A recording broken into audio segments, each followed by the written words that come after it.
Well, that's a different angle today, isn't it? All right. We are continuing with Chapter 2, or I should say Step 2, Part 2 of Melody Beattie's Codependents Guide to the 12 Steps. If you want the playlist, go ahead and click in the corner. That should get you some videos there that we've already covered. So this is page 34 is where I'm starting. Although we share codependency issues, each of us has a personal version of how codependency manifested itself in our lives and what being restored to sanity means. 10 years ago, Jane was on the verge of emotional collapse. Her father was an alcoholic, but no one in the family, including her father or herself, had identified his problem as alcoholism. Jane was chronically depressed, crying or on the verge of tears most of the time. She overate, withdrew from people, and couldn't bring herself to look for work or hold a job. She spent years living hand-to-mouth existence in an efficiency apartment, believing she deserved no better. I felt afraid constantly, but I didn't know that's what I was feeling, Jane said. My fear expressed itself more than I don't want. Nothing interested me. I didn't think about suicide, but I hated where I was in life. I felt that my life would never change. I kept wanting to go completely crazy. I never did, but I thought it would feel good because then I could express all the stuff inside of me. I didn't know that's exactly what I needed to do. Then Jane began attending 12-step meetings. First, she attended Overeaters Anonymous. Group members soon suggested that she attend Al-Anon. At first, Jane didn't understand why people thought she needed Al-Anon. She didn't understand what being codependent meant. Now, 10 years later, Jane's life has changed, and she understands. I feel at home. I feel safe at my groups and with myself, said Jane. It was hard. It was a struggle. But slowly my hope came back. My wanting for life and myself came back. Jane obtained a master's degree and works full-time for a government agency. She has a nice home, a car, and herself back. Her beliefs about what she deserves from work, relationships, and life have changed. Although she is still struggling with relationships, she has finally found the courage to participate in one and works towards getting her needs met. She has a support system and feels connected to people and herself. The biggest thing that the 12 steps have done is put me in a conscious contact with the empowerment, the freedom, and the goodness of my own life. The hardest thing for me to grasp is that I'm not in control of others, how they feel, what they do, and how they respond to me. I'm learning what it means to love and care about someone I have no control over. I want people to like me so that I can feel safer, acknowledged, and affirmed. To me, recovery is about feeling safe with myself. By keeping open to the steps and figuring out what they mean, surprises are revealed to me. The 12 steps have been a structure, a container. Not a container that binds me, but one that allows me to feel safe while I discover the various mysteries in life. Dan is a minister. His codependency issues center around not being able to express anger in his marriage, not setting limits with clients, and not seeing the good in himself. I attracted sick and needy people, Dan said. I was a wonderful listener who couldn't set limits with people. They just locked onto me. Dan's idea of being restored to sanity was learning balance, expressing his anger appropriately without becoming either enraged or passive, balancing listening, which he considers a gift, with the ability to insert himself and noticing his gifts and his strengths as well as his faults. The step that helped me be more in touch with who I am, what I want, and what I need to do is this one, said Dan. Crazy things still happen to me, Dan said, but I'm learning to respond sanely. My recovery program continually reminds me that life is good. It surprises me with goodness and change. I've seen some people much more wounded and bruised than I am, making amazing progress in their recoveries. It gives me a lot of hope for my own recovery. Not only do we have our own ideas on what it means to be restored to sanity, but these ideas may change as we change. In the beginning of recovery, I needed to be restored from chasing alcoholics around, trying to make them stop drinking, to the sanity of living my own life.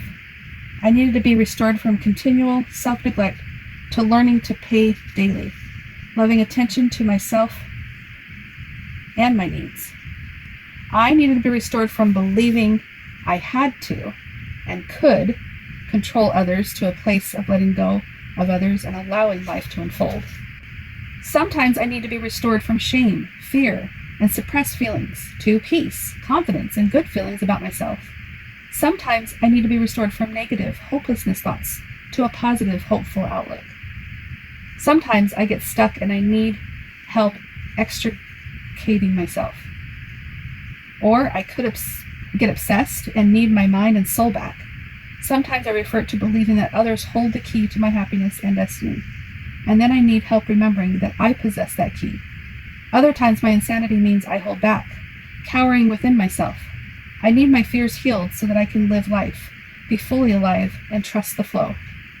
My ideas of being restored to sanity centers around owning my power in relationships, learning how not to let others have all the power, learning not to allow others to control me, no matter how healthy or well-intentioned the people I'm dealing with. To me, sanity is when I'm at peace with myself and take care of myself with others, instead of taking care of them. Living with insanity, or allowing others to treat us badly, living life as victims is insane. Living in denial, telling ourselves other people are fine, people who are abusing us and treating us poorly, telling ourselves that there is something wrong with us for not liking this abuse is insane. Believing that we deserve so little from life is insane. Believing that we have to do it alone, whatever it is unnecessary. Many of us find that as our recovery progresses, our definition of sanity changes. Initially, many of us come to recovery thinking it is reasonable to repress our feelings, dislike ourselves, stay immersed in shame, and feel trapped and hopeless. We may come to recovery thinking it's normal that people endure being alive and slog through a miserable form of existence. We may think it's normal to deny and deprive ourselves. We may think expecting perfectionism of ourselves is reasonable. We may think upon victimization as a normal day-to-day event, a reasonable reaction to most of life's circumstances. But this viewpoint changes for many of us when we begin to identify those past behaviors as codependent.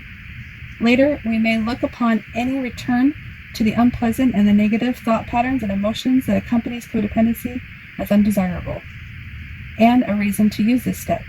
We do not blame ourselves or expect to be free of tangles. Tangles can be beneficial and growth-producing.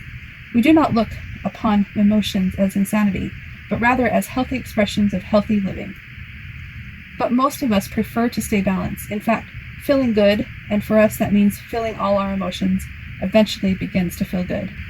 Some of us are looking for more from this step, and from recovery as a whole, than being restored. Many of us feel that we have never experienced this kind of life we want for ourselves. We feel we are beginning for the first time to develop a manner of loving and living that is healthy. This program can do that for us. It can restore us if we are seeking restoration. It can also make us new. Well, that's all I'm going to read for now. That was step 2, part 2. And tomorrow I'm going to read part 3, where they talk about believing in the power greater than ourselves and came to believe, and more stories and examples. So I really do like how she's talking up this program. She's making it seem like it's the best thing since sliced bread. I'm going to say this is like anything else. I'm not going to sugarcoat it. You put as much into it as you get as much out of it as you put into it. And I did not put as much into it as I wish I would have. I've been in recovery for a few years now, and I did think that it was changing my life in the beginning when I was gung-ho and doing a lot. But then I kind of started falling back on my old patterns and my old beliefs and my own self-destructive ways. And I don't feel that this program will prevent you from falling back. That's for sure. I believe we're all capable of falling back.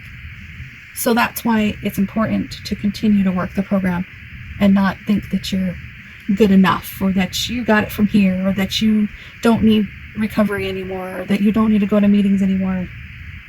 Even if you're just doing a meeting by yourself like I'm doing right now, I'm coming in to my spare bedroom and I'm sitting here in my comfy chair and I'm reading to myself every day. until I finish this book. And I feel like I owe it to myself to do that, because I think I'll get more out of it if I make this commitment to myself. But I do want to go back to recovery, and I do want to, my 12-step groups, and I do want to get that community going again. But until then, I gotta do something for myself on a daily basis, just to show up for myself. And so that's where my recovery starts over again, I guess you could say. I'm starting from the beginning. I'm coming to believe in a power greater than myself, and admitting that my life is becoming unmanageable. So thank you so much for stopping by and listening to this reading with me. And if you feel so inclined to make a comment or click like and subscribe, you'll be notified of my next reading.